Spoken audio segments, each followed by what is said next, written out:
Canada کے پارلیمانی انتخابات لبرل پارٹی کو فیصلہ کن برتری حاصل۔ کینیڈین وزیر اعظم مارک کارنی نے اپنی جیت کا اعلان کر دیا۔ کینیڈین میڈیا کے مطابق لبرل پارٹی نے 166 اور کنزرویٹو پارٹی نے 149 سیٹیں حاصل کیں۔ کینیڈا کے 343 ارکان کے ایوان میں سادہ اکثریت کے لیے 172 سیٹیں درکار۔ پاکستانی نیاد خاتون اقرا خالد چوتھی بار رکن پارلیمنٹ منتخب۔ این ڈی پی کے سربراہ جگمیت سنگھ اپنی سیٹ سے ہار گئے۔ جگمیت سنگھ کا پارٹی قیادت سے مستعفی ہونے کا اعلان۔ مارک کارنی نے کہا کہ سب کے لیے کام کریں گے، کینیڈا کو طاقتور بنائیں گے۔ ٹرمپ ہمیں توڑنے کی کوشش کر رہا ہے، ہم ایسا نہیں ہونے دیں گے۔ امریکہ ہماری زمین، ہمارے وسائل اور ہمارے ملک پر قبضے کا خواہش مند ہے۔ پاکستان کے لیے $1 ارب کی اگلی قسط کی منظوری کا امکان۔ آئی ایم ایف کے ایگزیکٹو بورڈ کا اجلاس 9 مئی کو طلب۔ پاکستان کے لیے آئی ایم ایف کے ایگزیکٹو بورڈ کا شیڈول جاری۔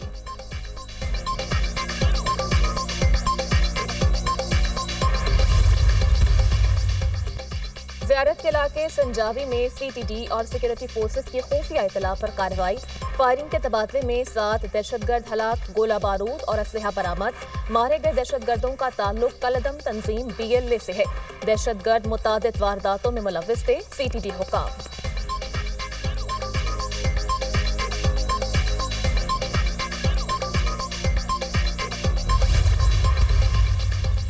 بھارت آگ سے کھیلنے کی کوشش کر رہا ہے، پاکستان کسی بھی مہم جوئی کا پوری قوت سے جواب دے گا۔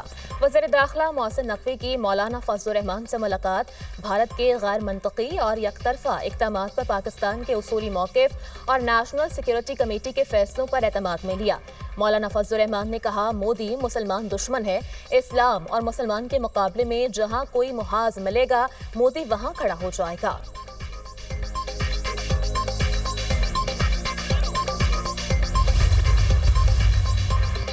علاقائی حریف کی سرپرستی میں دہشت گردی کا سامنا ہے۔ پاکستان کے پاس ٹھوس شواہد ہیں کہ جعفر ایکسپریس حملہ علاقائی حریفوں کی بیرونی معاونت سے کیا گیا۔ حملے میں 30 بے گناہ پاکستانی شہری شہید ہوئے۔ عالمی برادری دہشت گرد حملوں کے متاثرین اور ان کے خاندانوں کی حمایت کرے۔ دہشت گردوں اور ان کے سرپرستوں کو جواب دہ ٹھہرایا جائے۔ دہشت گردی اور حق خود ارادیت کی جائز جدوجہد کے درمیان واضح فرق کرنا بھی لازم ہے۔ پاکستان نے پہلگام حملے کی مذمت کی ہے۔ UN میں پاکستانی مشن کے کونسلر جواد اجمل کا خطاب۔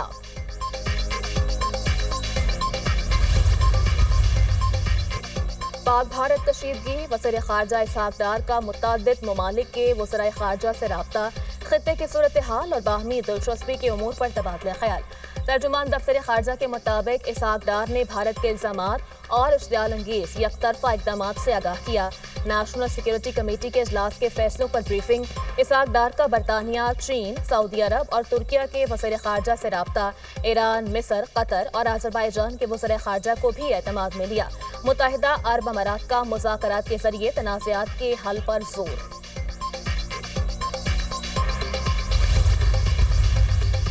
پاکستان سے حج آپریشن کا آغاز۔ لاہور، اسلام آباد اور کوئٹہ سے پروازیں مدینہ منورہ کے لیے روانہ۔ وفاقی وزیر سردار محمد یوسف اور سعودی سفیر نواف بن سعید المالکی نے عازمین حج کو رخصت کیا۔ آئندہ سال پاکستان کے ہر ایئرپورٹ سے عازمین حج کی روانگی کا بندوبست کیا جائے گا۔ حج آپریشن 31 مئی تک جاری رہے گا۔ وزیر مذہبی امور سردار محمد یوسف کا تقریب سے خطاب۔ صوبوں کے اتفاق رائے کے بغیر کوئی نئی نہر نہیں بنے گی۔ مشترکہ مفادات کونسل نے دریائے سندھ سے نئی نہریں نکالنے کا منصوبہ مسترد کر دیا۔ نہریں نکالنے کا معاملہ دوبارہ ارسا کو بھجوانے کا فیصلہ۔ ایکنک کی 7 فروری کی منظوری منسوخ۔ صوبوں کے درمیان باہمی اتفاق رائے پیدا ہونے تک وفاقی حکومت آگے نہیں بڑھے گی۔ زرعی پالیسی اور واٹر مینجمنٹ انفراسٹرکچر کے فروغ کے لیے روڈ میپ تیار کیا جائے گا۔ تمام صوبوں کے خدشات دور کرنے کے لیے کمیٹی تشکیل دینے کا بھی فیصلہ۔ کمیٹی تمام صوبوں کے پانی کا استعمال کا حل تجویز کرے گی۔ سنتاس معاہدے کی معطلی اور پانی روکنے کی صورت میں پاکستان اپنے آبی مفادات کے تحفظ کا حق رکھتا ہے۔ CCI کے اجلاس کا اعلامیہ جاری۔ آل سندھ لائرز ایکشن کمیٹی نے سکھر میں ببرلو بائی پاس کا سوا دیگر تمام شہروں سے دھرنے ختم کر دیے۔ اوباڑو میں وکلا کا دھرنا ختم، کئی روز سے بند ٹریفک بحال۔ کراچی میں نیشنل ہائی وے لنک روڈ پر بیٹھے مظاہرین بھی منتشر ہو گئے۔ سڑکیں کھلنے سے اندرون سندھ سے آنے اور جانے والی ٹریفک بحال۔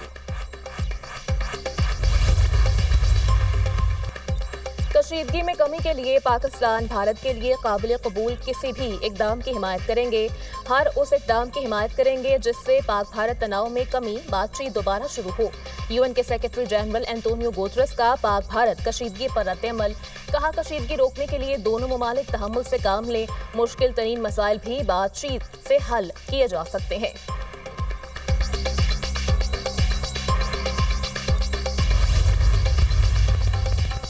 اگلے 2-3 دن اہم ہیں. دونوں ملکوں کی افواج سرحدوں پر کھڑی ہیں.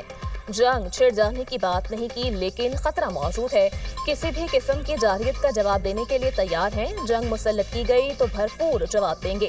ہماری افواج مکمل طور پر تیار ہیں. ہماری غیر جانبدارانہ تحقیقات کی پیشکش کا بھارت نے کوئی جواب نہیں دیا.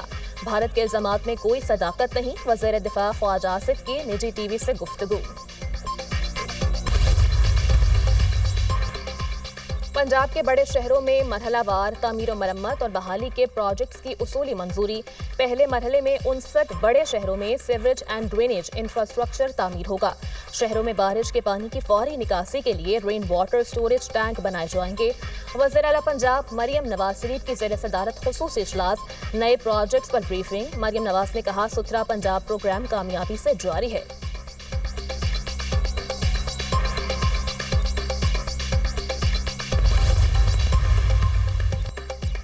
26 نومبر کو احتجاج کے 29 مقدمات. بشرا بی بی کی عبوری ضمانت میں 20 مئی تک توسیع. پروسیکیوٹر کی ملزمہ کو ان کے شوہر اور قانونی ٹیم کی موجودگی میں شامل تفتیش کرنے کا حکم دینے کی استدعا. عدالت کے ملزمہ کو شوہر بانی پی ٹی آئی اور قانونی ٹیم کی موجودگی میں شامل تفتیش کرنے کے احکامات.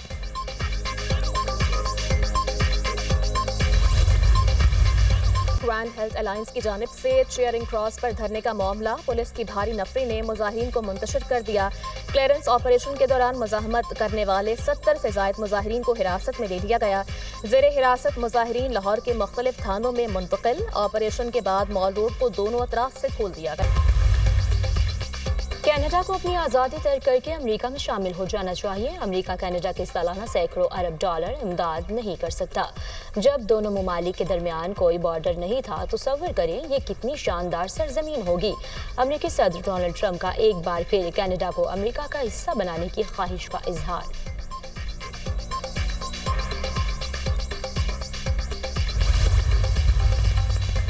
عالمی عدالت میں غزہ پر امدادی ناکہ بندی پر اسرائیل کے خلاف سماعت 6 روز تک جاری رہے گی.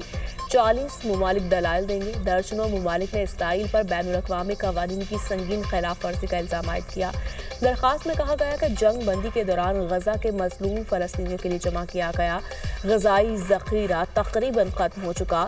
رسد بند ہونے سے غذائی قلت سے ہلاکتوں کا خدشہ بڑھ گیا ہے. امریکہ کل عالمی عدالت انصاف میں اپنا موقف پیش کرے گا. اسرائیل کی ہر درمی برقرار سماعت میں شامل نہیں ہوگا. صہیونی ریاست نے رواں سال 2 مارچ سے غزہ کے 23 لاکھ باشندوں کے لیے تمام رسد بند کر رکھی ہے.